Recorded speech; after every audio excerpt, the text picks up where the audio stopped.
Di tanah yang hancur oleh perang, senjata diturunkan dan sendok diangkat. Kopassus tak meninggalkan Gaza dengan ledakan, melainkan dengan masakan, tawa anak-anak, dan air mata yang lahir karena merasa tidak sendirian.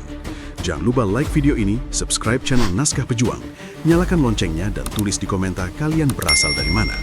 Jangan di-skip, tonton sampai selesai, karena dari cerita ini Anda akan tahu bahwa hal kecil yang Anda lakukan bisa saja meringankan beban saudara-saudara kita yang sedang dilanda peperangan. Langit Gaza masih berwarna kelabu ketika pengumuman itu disampaikan. 3 hari lagi, pasukan Kopassus akan meninggalkan tanah yang selama berbulan-bulan menjadi saksi darah, api, dan doa. Perintah kepulangan dibacakan singkat, formal, tanpa emosi. Namun bagi para prajurit yang berdiri berbaris di antara bangunan runtuh, kata pulang terasa berat, seolah menyimpan makna yang belum selesai. Asap tipis masih naik dari beberapa sudut kota. Bau mesiu bercampur debu beton menempel di seragam dan paru-paru. Di jalan yang dulu ramai, kini hanya tersisa puing, besi bengkok, dan dinding penuh lubang peluru. Para prajurit memandang sekeliling dalam diam. Mereka telah memenangkan perang, itu fakta di atas kertas. Musuh mundur, senjata terdiam. Namun di hadapan mereka, yang tersisa bukanlah sorak kemenangan, melainkan kota yang terluka parah. Sebagian prajurit duduk di atas balok beton, melepas helm, menyeka keringat yang bercampur debu. Wajah-wajah keras itu menyimpan kelelahan yang tak bisa disembunyikan. Malam-malam tanpa tidur, teriakan, ledakan, dan kehilangan masih terbayang jelas. Beberapa dari mereka menunduk lama, mengingat rekan yang tak akan ikut pulang. Nama-nama itu tak disebut, tapi hadir di setiap jeda nafas. Dari kejauhan, terlihat warga Gaza mulai kembali keluar dari tempat perlindungan. Langkah mereka pelan, ragu. Anak-anak berjalan di antara puing, memungut benda-benda kecil yang entah masih berguna atau tidak. Seorang prajurit memandang seorang bocah yang berdiri memeluk tas robek, matanya kosong namun bertahan. Tatapan itu menghantam lebih keras daripada suara tembakan manapun. "Ini yang kita menangkan," gumam seseorang lirih, hampir tak terdengar. Tak ada yang menjawab. Pertanyaan itu menggantung di udara, sama beratnya dengan duka yang menyelimuti kota. Kemenangan terasa ganjil ketika tak ada yang benar-benar bersorak, ketika yang diselamatkan masih harus belajar hidup dari nol. Angin sore berembus membawa suara azan dari masjid yang setengah runtuh. Para prajurit terdiam. Di saat itulah mereka menyadari, mungkin arti kemenangan bukan hanya mengalahkan musuh, melainkan memastikan kemanusiaan tetap berdiri di atas reruntuhan. Dan 3 hari yang tersisa mungkin bukan sekedar waktu menunggu pulang, melainkan kesempatan terakhir untuk meninggalkan sesuatu yang lebih berarti daripada jejak sepatu dan bekas rantai tank. Malam turun perlahan di Gaza, membawa dingin yang merayap di antara puing-puing bangunan. Di sebuah sudut lapangan yang separuh rata, beberapa prajurit Kopassus duduk melingkar. Api kecil menyala dari kaleng bekas, cukup untuk menghangatkan tangan yang masih bergetar oleh lelah. Tak ada peta operasi, tak ada senjata di tengah lingkaran, hanya termos air panas dan sisa biskuit lapangan. Percakapan bermula dari hal sepele, tentang rimbu ruah, tentang bau dapur ibu, tentang makanan hangat yang biasa menunggu setelah latihan berat. Seseorang tertawa kecil ketika menyebut masakan kampung halamannya. Tawa itu cepat reda, tergantikan hening yang lebih dalam. Seorang prajurit memandang ke arah gelap, ke tempat cahaya lampu darurat menerangi tenda-tenda pengungsi. "Mereka sudah lama tidak makan layak," katanya pelan. Kalimat itu tak disambut langsung, namun api di tengah lingkaran seolah berpendar lebih terang. Satu demi satu kepala mengangguk. Bukan perintah, bukan rencana resmi, hanya kesadaran yang tumbuh bersama. Mereka tak ingin pergi begitu saja. Kemenangan terasa kosong jika tak meninggalkan sesuatu yang bisa dirasakan tangan kecil anak-anak yang mereka lihat siang tadi. Ide itu pun mengeras, masak bersama. Bukan untuk satu keluarga, tapi untuk ribuan orang. Hadiah perpisahan dari prajurit kepada warga yang bertahan. Pertanyaan berikutnya muncul. Masakan apa? Sejenak sunyi, lalu satu nama disebut dengan yakin. Rendang. Masakan rumah yang butuh waktu, kesabaran, dan api yang tak boleh tergesa. Seperti hidup di Gaza yang bertahan karena keteguhan. Rendang bukan sekedar daging dan bumbu. Ia adalah cerita tentang menunggu hingga empuk, tentang rempah yang menyatu perlahan, tentang cinta yang tak ditunjukkan dengan kata-kata keras, melainkan dengan proses panjang. Mereka tahu, memasak rendang di tanah perang bukan hal mudah, logistik terbatas, peralatan seadanya, tapi justru disitulah maknanya. Malam itu, keputusan diambil tanpa tepuk tangan. Tak ada janji besar, hanya tekad sunyi. Mereka akan memasak dengan apa yang ada, meminjam, berbagi, dan berusaha. Di tengah reruntuhan, niat baik itu terasa seperti cahaya kecil, rapuh, namun cukup terang untuk menunjukkan arah. Dan untuk pertama kalinya sejak pengumuman kepulangan, hati para prajurit terasa sedikit lebih ringan, seolah-olah mereka akhirnya tahu apa yang harus mereka tinggalkan. Pagi datang dengan warna pucat, seolah matahari sendiri ragu menembus debu yang masih menggantung di udara Gaza. Di sebuah lapangan terbuka yang dulunya mungkin taman atau tempat berkumpul, para prajurit Kopassus mulai bergerak sejak fajar. Tanahnya tak rata, dipenuhi pecahan beton dan besi berkarat. Namun disitulah mereka memilih memulai sesuatu yang berbeda, sesuatu yang tak pernah diajarkan di medan tempur, tapi terasa sama pentingnya. Wajan raksasa itu datang dari hasil pinjam-meminjam, dirakit dari besi tebal yang biasanya dipakai untuk dapur umum darurat. Beberapa prajurit mengangkatnya bersama-sama, nafas mereka terengah, otot-otot menegang. Wajan itu diletakkan di atas rangka sederhana dari bata dan besi, disanggah seadanya, tapi kokoh. Seorang prajurit berlutut memastikan keseimbangannya, menepuk sisi besi itu pelan, seolah meminta izin sebelum digunakan. Di sekeliling, yang lain membersihkan area, menyapu debu, memindahkan puing agar cukup ruang bagi orang-orang yang akan datang. Bumbu-bumbu dikumpulkan seperti harta karun. Karung kecil berisi bawang merah, bawang putih, cabai kering, jahe, lengkuas, serai, dan rempah yang sebagian dibawa dari jauh, sebagian lagi hasil pertukaran dengan relawan dan warga. Tak semuanya lengkap, tak semuanya sempurna, namun tangan-tangan terlatih itu bekerja tanpa keluh. Batu ditata sebagai alas, ulekan darurat disiapkan. Ketika bumbu mulai ditumbuk, bunyi hentakan ritmis terdengar. Duk, duk, duk, memecah sunyi pagi yang biasanya hanya diisi angin dan sisa ledakan. Daging dipotong di atas papan kayu yang sudah penuh bekas sayatan. Pisau bergerak cepat, terukur. Seorang prajurit yang biasanya memegang senapan kini mengatur ketebalan irisan, memastikan semuanya seragam. Keringat mengalir di pelipisnya, bercampur debu, namun wajahnya tenang. Di sela pekerjaan, mereka saling bertukar cerita kecil tentang kampung halaman, tentang ibu yang sabar menunggu rendang berjam-jam, tentang aroma dapur yang selalu jadi penanda pulang. Api dinyalakan perlahan, kayu dan arang disusun, nyala kecil dijaga agar stabil. Ketika minyak dituangkan dan bumbu masuk ke wajan, suara desis pelan muncul, sebuah tanda awal. Aroma pertama terlepas ke udara, hangat dan tajam, berbeda dari bau mesiur yang selama ini menguasai tempat itu. Rempah bertemu panas, dan seketika lapangan itu terasa berubah. Seorang prajurit menutup mata sejenak, menarik nafas panjang. Ini bau rumah, katanya lirih, nyaris seperti doa. Waktu berjalan lambat, sesuai tabiat rendang. Santan dituangkan bertahap, diaduk tanpa henti. Tangan bergantian memegang pengaduk besar dari kayu. Setiap putaran adalah kesabaran, setiap jeda adalah perhatian. Mereka tahu rendang tak bisa dipercepat. Seperti luka, ia butuh waktu untuk sembuh. Seperti kepercayaan, ia tumbuh perlahan. Di bawah matahari yang mulai meninggi, warna kuah berubah, mengental, menggelap sedikit demi sedikit. Tak lama, warga mulai berdatangan. Awalnya hanya beberapa orang dewasa yang berdiri di kejauhan, ragu, menjaga jarak. Mata mereka mengikuti gerak para prajurit, mencium udara, saling bertanya dengan bahasa yang tak selalu sama. Anak-anak muncul kemudian, bersembunyi di balik kaki orang tua, lalu maju selangkah demi selangkah. Rasa penasaran mengalahkan takut. Aroma rendang menuntun mereka, lembut namun pasti. Para prajurit menyambut dengan senyum sederhana. Tak ada pengeras suara, tak ada aba-aba resmi. Seseorang mengangkat tangan, mengisyaratkan agar warga mendekat perlahan. Anak-anak pertama yang berani datang menatap wajan besar itu dengan mata membulat. Api yang menyala, uap yang naik, bau yang asing, namun mengundang. Semuanya seperti cerita baru di kota yang terlalu lama mengenal suara keras. Seiring siang bertambah, lapangan itu berubah menjadi titik temu. Warga membawa piring, mangkuk, bahkan potongan kaleng yang dibersihkan. Para ibu berdiri sambil mengendong anak.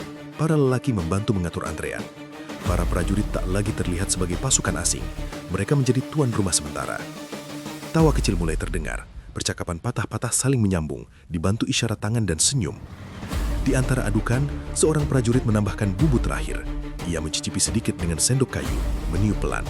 Matanya terpejam, lalu ia mengangguk. Sudah, katanya. Kata itu menyebar cepat, seperti kabar baik yang ditunggu. Api dikecilkan, wajan ditarik sedikit dari panas langsung.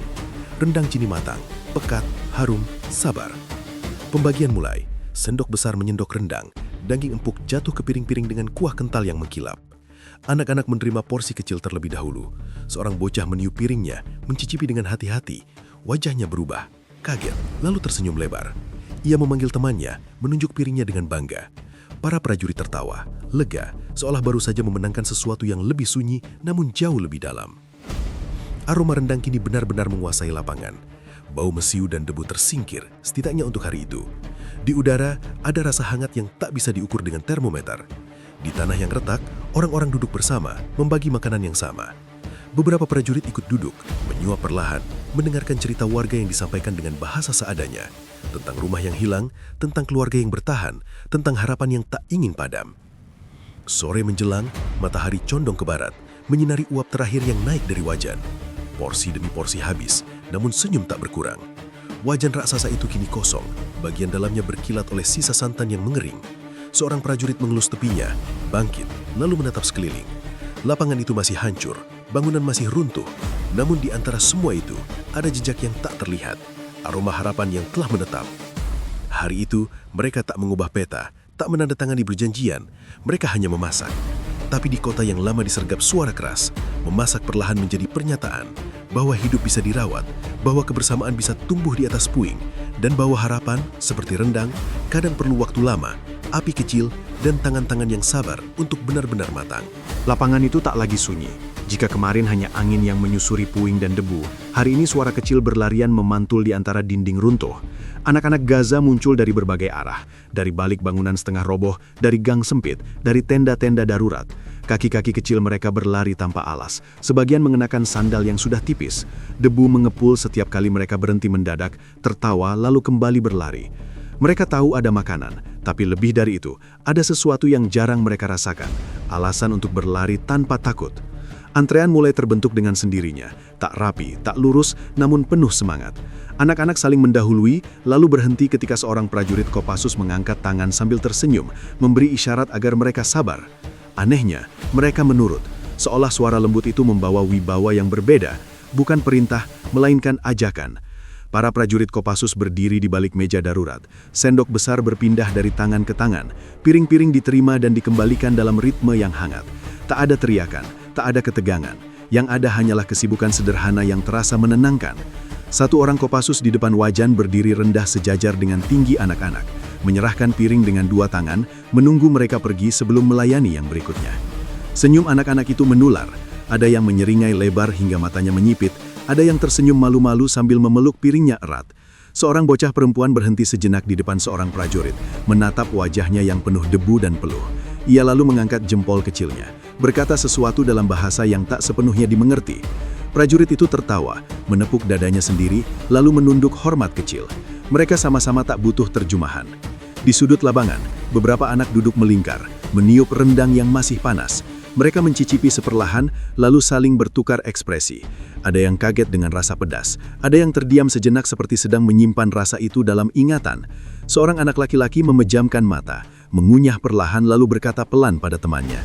Mereka bertawa bersama, tawa yang ringan, tawa yang lama tak terdengar di kota ini. Bagi para prajurit, pemandangan itu seperti obat yang bekerja tanpa resep. Kelelahan yang selama ini mengendap di bahu dan dada terasa lurus sedikit demi sedikit. Yang terbiasa waspada, kini membiarkan diri tersenyum lebih lama. Ada yang berlutut membantu anak kecil yang menjatuhkan sendoknya. Ada yang membersihkan tangan bocah dengan air seadanya. Sentuhan-sentuhan kecil itu terasa lebih bermakna daripada sekedar gerakan. Seorang prajurit muda duduk di tepi lapangan, piring di tangannya belum tersentuh. Matanya mengikuti seorang anak yang berlari sambil tertawa, menendang kaleng kosong seperti bola. Pemandangan itu menariknya jauh ke masa kecilnya sendiri, ke halaman rumah, ke suara teman-teman sebaya, ke dunia sebelum ia belajar membedakan suara tembakan. Ia tersenyum tipis, lalu akhirnya menyuap rendangnya. Rasanya hangat, bukan hanya di lidah, tapi di dada. Anak-anak mulai berani mendekat lebih dekat. Mereka menatap seragam loreng dengan rasa ingin tahu, menyentuhnya pelan, lalu tertawa ketika kain itu terasa kasar. Seorang bocah menarik ujung lengan prajurit, menunjuk ke arah wajan kosong, lalu ke perutnya sendiri, seolah bertanya apakah masih ada lagi. Prajurit itu mengangkat bahu dengan ekspresi bercanda, lalu mengusap kepala bocah itu dengan lembut. Bagi anak itu, pria berseragam itu bukan simbol perang, ia adalah kakak besar yang bisa diajak bercanda. Para ibu mengamati dari kejauhan, wajah mereka campuran antara lega dan haru. Melihat anak-anak mereka tertawa di tempat yang sama dengan ledakan beberapa hari lalu adalah keajaiban kecil. Beberapa dari mereka mendekat, mengucapkan terima kasih dengan suara bergetar. Prajurit-prajurit itu menjawab dengan anggukan dan senyum, seolah menyatakan bahwa ini bukanlah pengorbanan besar, padahal bagi hati mereka, momen ini tak ternilai. Waktu bergerak tanpa terasa, matahari naik lebih tinggi, namun anak-anak tak kehilangan energi. Mereka kembali mengantri untuk sekedar melihat, menyapa atau memastikan wajan benar-benar kosong. Seorang prajurit mengeluarkan permen dari saku rompinya, sisa bekal yang ia simpan.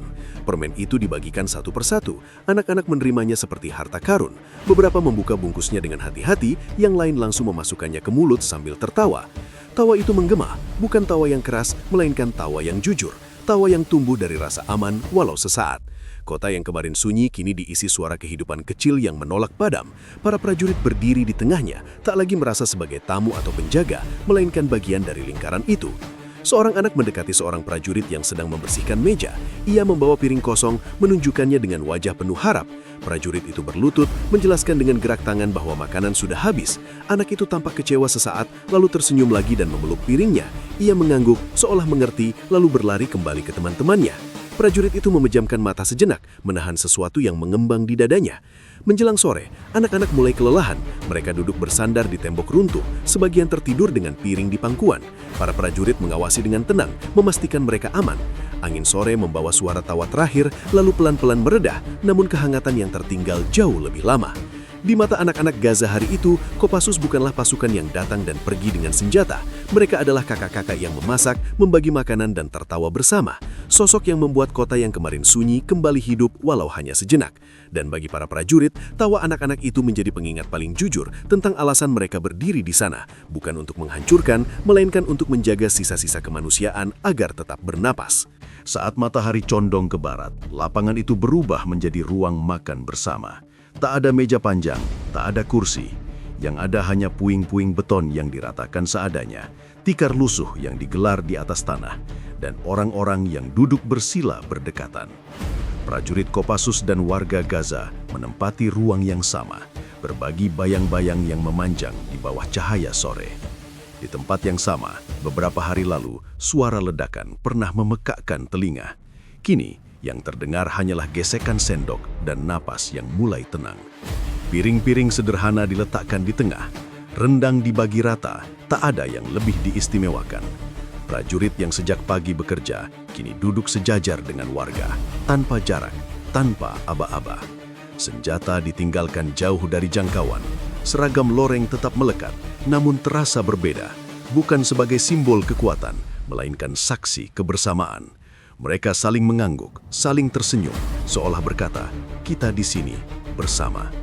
Bahasa tak menjadi jembatan, namun juga bukan penghalang. Beberapa kata terucap patah-patah, selebihnya digantikan gerak tangan, tatapan mata, dan senyum kecil yang jujur. Seorang pria paruh baya mengangkat piringnya sedikit, mengucap terima kasih dengan suara bergetar. Prajurit di hadapannya membalas dengan menepuk dada, lalu menunduk hormat. Mereka tak perlu memahami kata demi kata untuk mengerti maksudnya. Suapan pertama terasa hening. Orang-orang mengunyah perlahan, seolah takut merusak momen. Rendang yang hangat dan pekat menyatukan rasa, asing namun akrab. Seorang ibu menutup mata sesaat, lalu membuka kembali dengan mata berkaca-kaca. Ia mengusap pipinya cepat-cepat, malu terlihat menangis. Di sampingnya, seorang prajurit pura-pura sibuk mengaduk piringnya, memberi ruang agar air mata itu jatuh tanpa disorot. Anak-anak duduk di barisan depan, kaki mereka bersilang, piring di pangkuan. Mereka makan dengan lahap, lalu berhenti untuk tertawa, menunjuk temannya yang kepedasan, lalu kembali menyuap. Tawa itu menular, memecah keheningan yang terlalu lama menyelimuti kota. Seorang prajurit ikut tertawa, suaranya serak seperti lama tak dipakai. Ia terkejut mendengar tawanya sendiri, lalu membiarkannya mengalir. Di antara suapan, cerita-cerita muncul. Bukan cerita panjang, melainkan potongan-potongan kecil tentang rumah yang hilang, tentang malam-malam panjang di tempat perlindungan, tentang anak yang selamat. Cerita itu disampaikan dengan isyarat sederhana, tangan yang menggambar bentuk rumah, jari yang menunjuk ke langit malam, telapak tangan yang dikepalkan lalu dibuka perlahan. Prajurit pria itu mendengarkan dengan penuh perhatian, mengangguk, menatap mata yang bercerita, menyimpan setiap potongan kisah itu di dada. Seorang prajurit mengeluarkan roti pipih dari tasnya, membagikan dengan anak di sebelahnya. Anak itu menerima, memecahnya dua, lalu mengembalikan separuhnya. Prajurit itu tertegun sejenak, lalu tersenyum lebar. Ia menerima potongan itu dengan dua tangan, seolah menerima hadiah besar. Disitulah rasa saling memberi menemukan bentuknya, tanpa kalkulasi, tanpa pamrih. Angin sore berembus membawa debu halus, namun tak mengusik suasana. Beberapa helai rambut anak-anak bergerak, beberapa piring ditutup sebentar. Seorang ibu membetulkan kerudungnya, lalu kembali makan. Prajurit di seberangnya menawari air minum, menuangkannya perlahan agar tak tumpah. Gerakan kecil itu terasa penting, perhatian yang lahir dari niat, bukan kewajiban. Air mata jatuh lagi, kali ini dari seorang prajurit yang duduk sedikit ke pinggir. Ia mendengarkan seorang lelaki muda yang menunjuk ke arah reruntuhan, lalu ke dadanya sendiri, lalu ke anak-anak. Ia mengerti tanpa kata, kehilangan, bertahan, dan harapan yang disematkan pada generasi berikutnya. Prajurit itu menunduk, menyekam matanya cepat-cepat, lalu mengangkat kepala dengan senyum yang dipaksakan namun tulus. Ia tak ingin kesedihannya menguasai momen ini.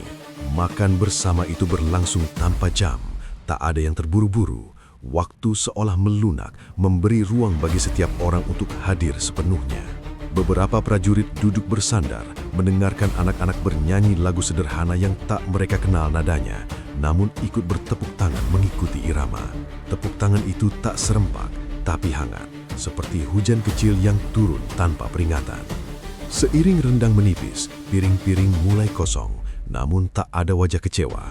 Yang tersisa adalah rasa kenyang yang berbeda, kenyang yang meresap hingga ke dada.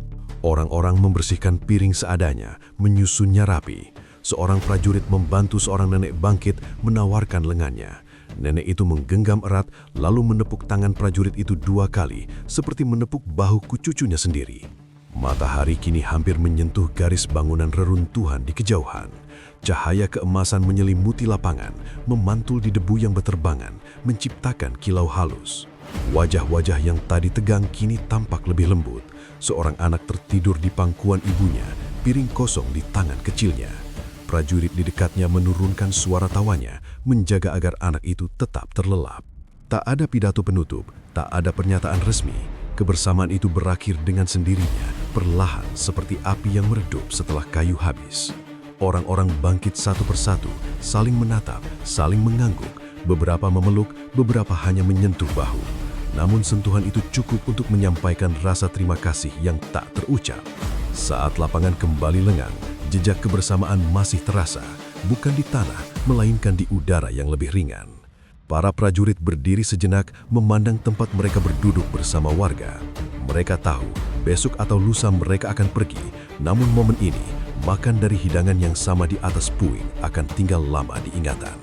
Di tengah kota yang berkali-kali dilukai, mereka menemukan sesuatu yang utuh. Bukan bangunan, bukan perjanjian, melainkan perasaan bahwa tak seorang pun benar-benar sendirian. Dan di antara suapan terakhir yang telah lama ditelan, tersisa keyakinan sederhana. Selama orang mau duduk bersama dan berbagi, kemanusiaan akan selalu menemukan jalannya.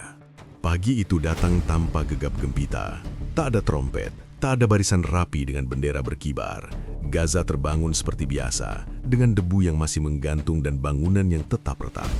Namun bagi para prajurit Kopassus, pagi itu berbeda. Hari kepulangan telah tiba. Waktu yang sejak lama dinanti, kini hadir dengan perasaan yang tak sepenuhnya ringan. Perlengkapan dikemas seperlunya, tas-tas diangkat, seragam dirapikan.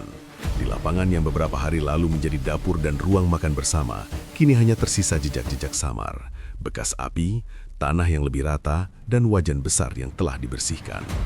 Rendang terakhir telah habis, tak menyisakan apapun selain aroma yang seolah masih tertahan di udara.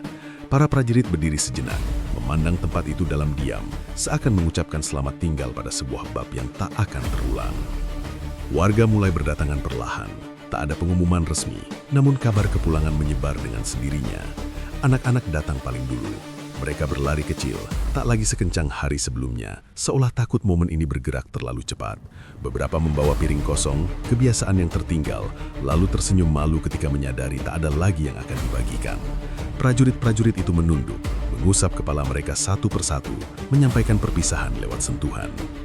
Pelukan terjadi tanpa aba-aba. Seorang ibu memeluk prajurit yang kemarin menyerahkan piring untuk anaknya. Ia tak banyak bicara, hanya menggenggam erat, lalu berdoa lirih. Prajurit itu membalas dengan menepuk punggungnya perlahan, matanya terpejam. Doa-doa berbahasa berbeda naik bersamaan, menyatu di udara pagi. Tak ada yang merasa asing di antara kata-kata yang tak sepenuhnya dimengerti. Anak-anak mengerubungi para prajurit, menarik lengan, memegang seragam, seolah memastikan mereka nyata. Seorang bocah menunjuk ke arah dadanya sendiri, lalu ke arah langit, lalu ke arah prajurit itu. Gerak sederhana yang mengandung janji. Prajurit itu mengangguk, tersenyum, lalu mengangkat jempol. Ia tahu, janji itu bukan tentang kembali, melainkan tentang mengingat. Seorang prajurit muda berlutut di depan seorang anak yang kemarin tertawa paling keras. Ia mengeluarkan lencana kecil dari sakunya, bukan tanda pangkat, hanya potongan kain sederhana dengan warna pudar. Ia menyerahkannya dengan hati-hati. Anak itu menerimanya dengan dua tangan, matanya berbinar. Tak ada kata, namun keduanya tahu, ini bukan hadiah besar, tapi kenangan yang akan bertahan. Waktu bergerak tanpa kompromi. Kendaraan sudah siap. Para prajurit membentuk barisan longgar, bukan untuk upacara, melainkan agar mudah saling melihat. Warga berdiri di sisi lapangan, beberapa melambaikan tangan, beberapa menempelkan telapak tangan ke dada. Mata-mata yang kemarin penuh tawa, kini berkaca-kaca. Tak ada tangis keras, hanya isak yang tertahan, seperti napas yang terlalu dalam. Seorang prajurit menoleh ke belakang untuk terakhir kalinya. Ia melihat anak-anak yang kini berdiri lebih diam, seolah menyadari arti perpisahan. Ia mengangkat tangan tinggi-tinggi, melambaikan salam. Anak-anak membalas dengan semangat yang bercampur sedih. Dalam momen itu, jarak terasa dekat, bukan karena langkah, melainkan karena ikatan yang telah terjalin. Kendaraan bergerak perlahan. Debu kembali naik, namun kali ini tak membawa ketegangan. Dari balik jendela, para prajurit melihat warga semakin kecil, lalu samar. Lapangan yang pernah menjadi tempat memasak, tertawa dan makan bersama perlahan menghilang dari pandangan. Namun di dalam kendaraan, suasana hening tak terasa kosong. Ada sesuatu yang penuh, kenangan yang mengendap. Beberapa prajurit menunduk, menatap tangan mereka sendiri. Tangan yang kemarin mengaduk rendang, menyodorkan piring, mengusap kepala anak. Tangan yang hari ini kembali menjadi milik prajurit, namun membawa jejak berbeda. Seorang dari mereka menarik napas panjang, lalu tersenyum kecil. "Kita pulang," katanya pelan.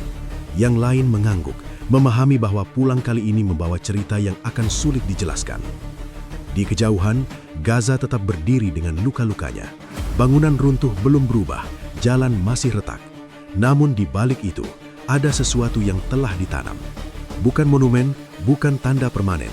Hanya ingatan tentang hari-hari ketika senjata diturunkan dan sendok diangkat, ketika seragam menjadi simbol perlindungan, bukan ancaman. Setiba di titik pergerakan terakhir, para prajurit turun sejenak. Mereka berdiri menghadap arah kota, menundukkan kepala. Doa dipanjatkan, singkat, tulus. Doa untuk keselamatan warga, untuk masa depan anak-anak, untuk damai yang mungkin tak segera datang, namun layak diharapkan. Angin membawa kata-kata itu pergi, entah kemana, namun niatnya tertinggal. Perjalanan pulang dimulai, mesin menderu, roda berputar. Namun di dalam hati para prajurit, perjalanan lain baru saja dimulai. Perjalanan memahami arti kemenangan. Mereka tahu, kemenangan bukan hanya tentang wilayah atau strategi. Ia tentang kemampuan memilih kemanusiaan di tengah kekerasan, tentang berani hadir sebagai manusia ketika dunia menuntut kekuatan. Di hari-hari mendatang, mereka akan kembali ke rutinitas, latihan, tugas baru, perintah berikutnya.